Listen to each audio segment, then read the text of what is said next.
Glenn Robinson's potential breakout campaign will be delayed by 2 months due to a severely sprained ankle, reports ESPN's Adrian Wojnarowski.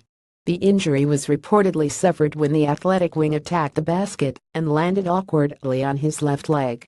Following an off-season in which he prepared for the ample opportunity before him by practicing attacking more out-of-ball screens, making plays off the dribble, and finishing through contact, Robinson III was widely expected to compete for minutes at small forward with newcomer Bojan Bogdanovic.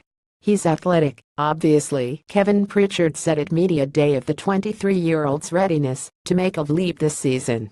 "But he's got to use that athleticism all the time, and he's got to be determined. Every single game Glenn gets in the game, he's got to impose his will. Because sometimes he can be too nice of a guy.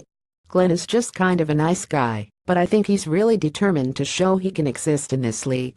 The still-developing stop-release shot above 40% on catch-and-shoot threes last season, and the Pacers posted an impressive plus 7.8 net rating in the 376 minutes that he played with Jeff Teague, Paul George, Thaddeus Young, and Miles Turner, a mark that ranked 5th in the league last season among lineups that played at least 300 minutes. Without much existing depth at swingman, the Pacers will either have to shift Lance Stevenson from reserve guard to backup wing, or take a closer look at either Alex Poitras or Ben Moore. Poitras, who the Pacers already signed to a two-way contract, played 46 games for Fort Wayne last season, earning an all-star spot and averaging 18.5 points on 52.7% shooting to go along with 7.1 rebounds. Notably, the 6'7" forward also knocked down slightly better than 40% of his shots from behind the arc, albeit on less than 100 total attempts. Still, that mark represents a considerable improvement over the 30% clip he registered during his final season at the University of Kentucky.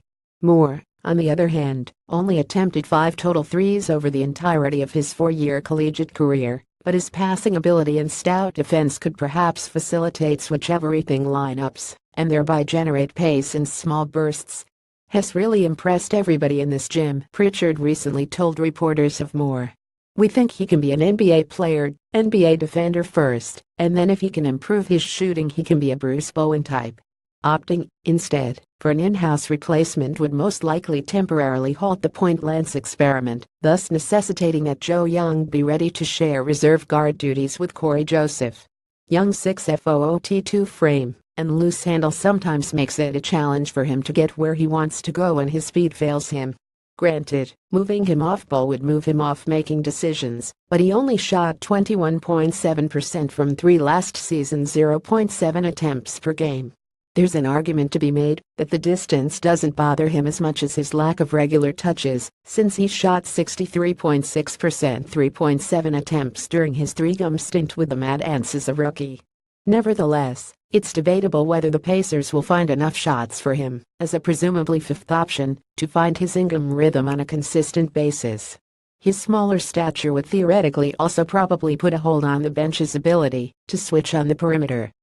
All of which is to say that the absence of the player Glenn Robinson III already was last season will be felt, sidelining the player he may have started to become, on a roster already short on exciting picks and prospects, really smarts.